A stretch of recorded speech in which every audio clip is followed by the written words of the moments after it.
ఆదాయం 14, వ్యయం 11, రాజపూజ్యం 7, అవమానం 2. గురువు మిత్రంలో సంవత్సరాది నుండి 1/6/26 వరకు అర్ధాష్టం ఉండడం వల్ల అనుకోని కష్టాలు, ధన నష్టం ఉంటుంది. ఇంక్రిమెంట్ రావు, ఉద్యోగ ప్రయత్నాలు రావు, వివాహ కార్యాల ఆటంకాలు, కొత్త వ్యాపారాలు ప్రారంభించరాదు, పార్ట్నర్షిప్ పనికిరాదు, బంధువులు స్నేహితుల వల్ల కష్టాలు వస్తాయి, మానసికమైనటువంటి ఆందోళన ఉంటుంది.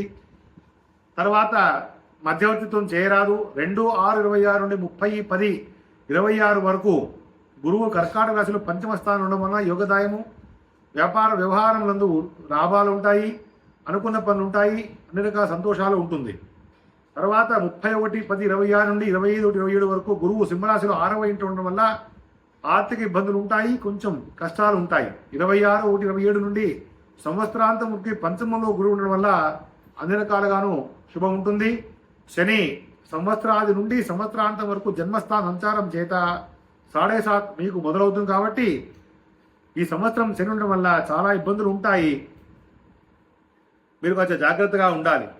రాహుకేతులు ఉగాది నుండి 7/12/26 నుండి వరకు రాహు 12వ స్థానంలో అధిక ఖర్చులు, కేతు 6వ ఇంటి చేత శుభ ఫలితాలు ఇస్తారు.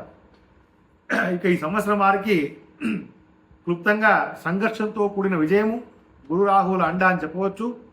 జన్మశని ప్రభావం ఉన్నప్పటికీ కూడా జూన్ తర్వాత వచ్చే పంచమ గురువు డిసెంబర్లో తోడయ్యే రాహు మీ కష్టాలన్నీ పటాపంచలు చేస్తారు.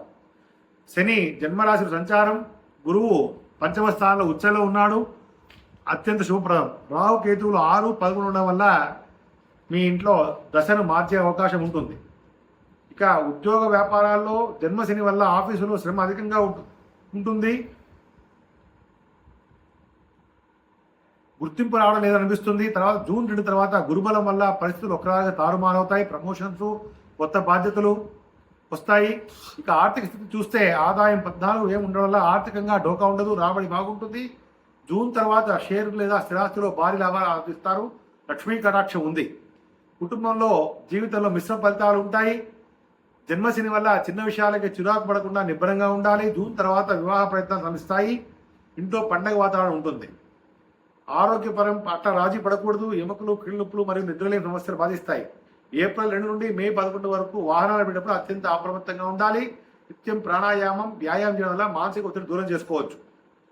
శనివారం శివాలయంలో నువ్వుల నూనెతో దీపాలు వెలిగించాలి. గురువారం దక్షిణామూర్తి స్తోత్రం చేయాలి, సుబ్రహ్మణ్య స్వామి పూజ చేయాలి. అలాగే విష్ణు సహస్రనామం పారాయణ చేయడం వల్ల మీకు సహనం ఎక్కువ అవుతుంది. మీరు ఈ సంవత్సరం సహనాన్ని ఆయుధంగా మార్చుకుంటే ఈ సంవత్సరాంతం వరకు మీరు సుఖంగా ఉండడానికి అవకాశం ఉంటుంది. ఇది ఈ యొక్క సంవత్సర ఫలితాలు. సమస్త